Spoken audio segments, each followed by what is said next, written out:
ఉన్నటువంటి 20-30 మంది ఇంకా కొంతమంది ఉన్నటువంటి దోపిడీ ముఠాలకు సమైక్యాంధ్ర ఓట్లు తగిలిస్తున్నారు.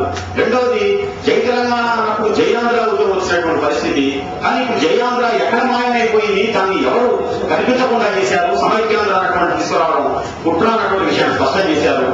తప్పకుండా తెలంగాణ ఏర్పడితే, అటు ఆంధ్ర ఏర్పడితే తప్పకుండా ఎవరి పటేలు ఎగిరిపోతున్నటువంటి విషయం కూడా అక్కడ ప్రజలకు ఇక్కడ ప్రజలకు స్పష్టంగా తెలుసు.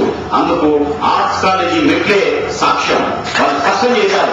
ఆర్ట్స్ కాలేజీ పిల్లలు వాళ్ళు చూపించినటువంటి, అందుకోసమే కోస్తాంధ్ర రాయలసీమ ప్రాంతంలో ఉన్నటువంటి ఓ సాహితీవేత్తలారా ఇప్పటికైనా సరే ఆ చైతన్యంలో మీ కళాలను ఉంచుకోండి. కొద్దిగా మీరు చైతన్యవంతులు అవుతారు. స్పష్టంగా ఆలోచించే ఒక చూపు కనిపిస్తుంది. ఆ చూపు నుంచి ఒక దిశానిర్దేశం చేయొచ్చని చెప్తూ సతీశ్వర గారు చెప్పినట్టుగా తప్పకుండా ఒకటి సతీశ్వర గారు చెప్పినటువంటి విషయంలో చాలా స్పష్టత ఉంది. చరిత్ర కోణం ఉంది. దాంట్లో అంబేద్కర్ ఆలోచన విధానం ఉంది.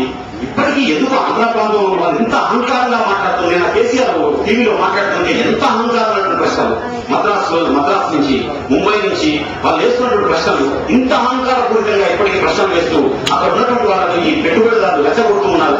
కాబట్టి వీళ్ళ పాదాల దగ్గరికి వచ్చి ఓ రకపాటి నువ్వు కావాలంటే సాహిత్యం తెలుసుకో, సామాజిక అంశాలు తెలుసుకో, తెలియకుండా నువ్వు చేసేటువంటి దాన్ని ప్రజలు గమనిస్తారన్న విషయాన్ని చెబుతూ